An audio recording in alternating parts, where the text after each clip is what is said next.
What's up to all you aspiring PAs out there? Anthony Guthrie here for your journey to PA school. And one thing people rarely talk about while you're applying to PA school is just how expensive it is to apply to PA school. We're all so excited about the application cycle and everything that needs to be done, all the steps, everything you need to do to apply, but we always forget about that one important thing, the expense of applying to PA school. And guess what? If you receive the stimulus check, you now have $1,400 from the government to use towards your application. In this video, I'm going to give you some insight on ways you can use that money to get into PA school. Just think, the government is paying for you to apply to PA school. So let's get to it.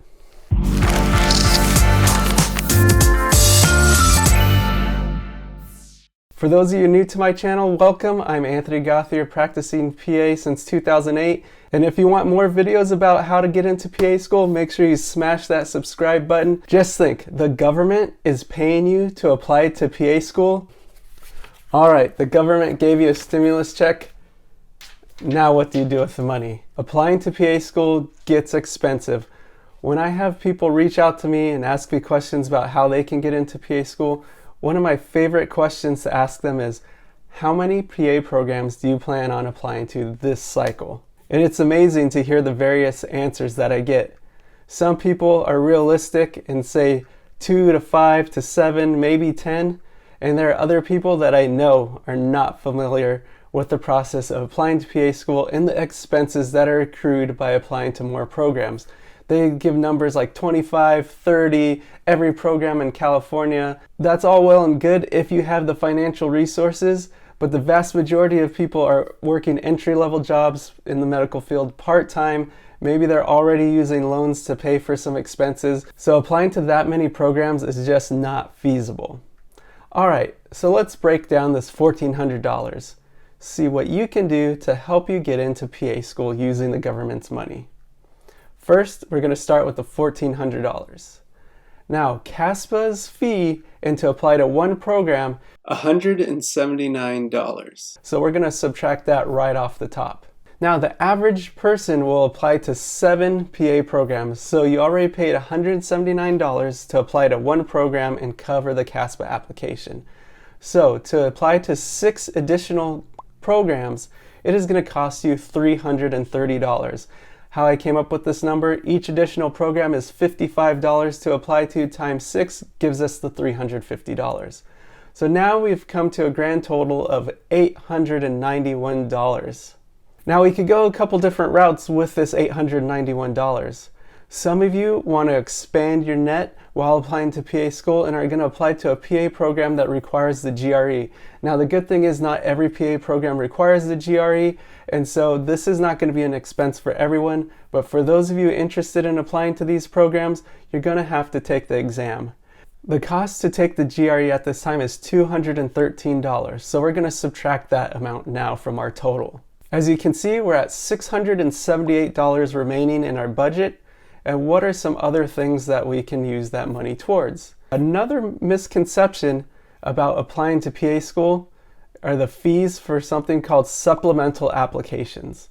So just because you submit your application through CASPA to a program does not mean the job is over. They are typically going to send you a supplemental application, which can range from a series of 1 or 2 additional essay questions to multiple questions learning more about yourself. Every program is different. Some are going to just ask basic information. Others are going to make you write additional essays about why you're choosing their program or what makes you qualified for being a student at their program. This is the thing with supplemental applications.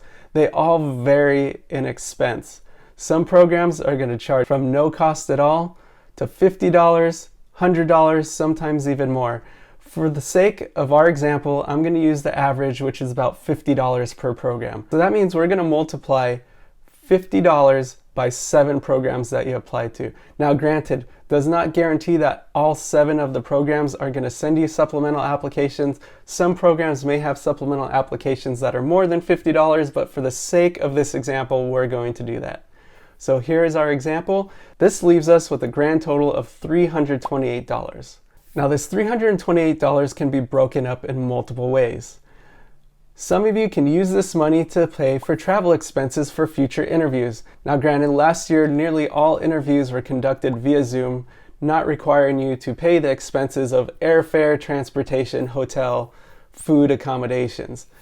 However, I foresee that this upcoming cycle, programs are going to have you meet in person for the interview. There's just something about face-to-face interviews that can really help differentiate one applicant from another, and it kind of brings some connection for you to that program. So keep that in mind. When applying to programs out of state, make sure you look at the map to kind of figure out the geographic location. Some programs are a couple hours drive from a major airport. Others are in major metropolitan cities that have hotels that are hundreds of dollars for just one night. Take these things into consideration while applying to the PA program.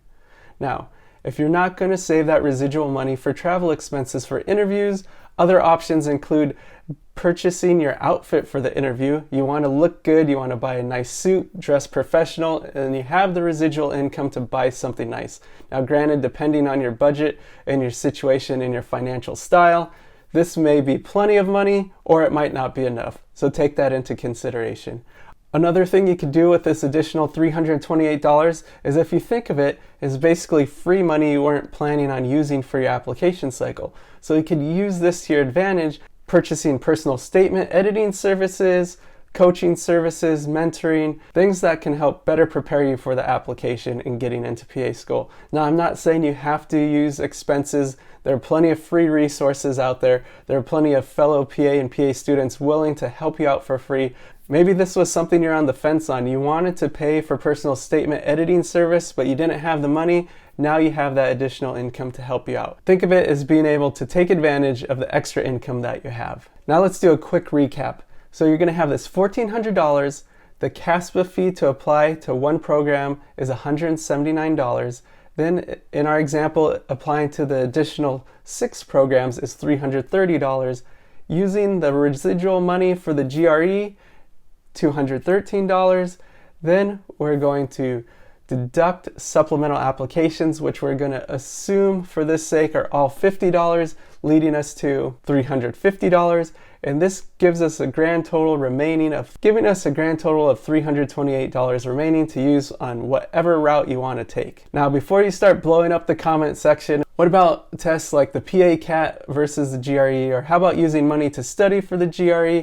Let's throw another crazy scenario out there. Depending on how wild you are, and I do not recommend this and I cannot provide financial advice, but depending on people's situations, looking at how crazy and volatile the stock market is, let me put the $1,400 in an investment account tied to the stock market, hope that it goes up, sell for a profit, and use that additional profit to help apply to more schools. The flip side is you take that residual $328 we had at the end, invest that, save it till you need it later on in PA school, and hopefully have made a couple extra bucks to help you out. Finally, you can use that $328 just to apply to more programs. Remember, it's $55 for every additional program that you're applying to, so you can use that money to apply to more programs.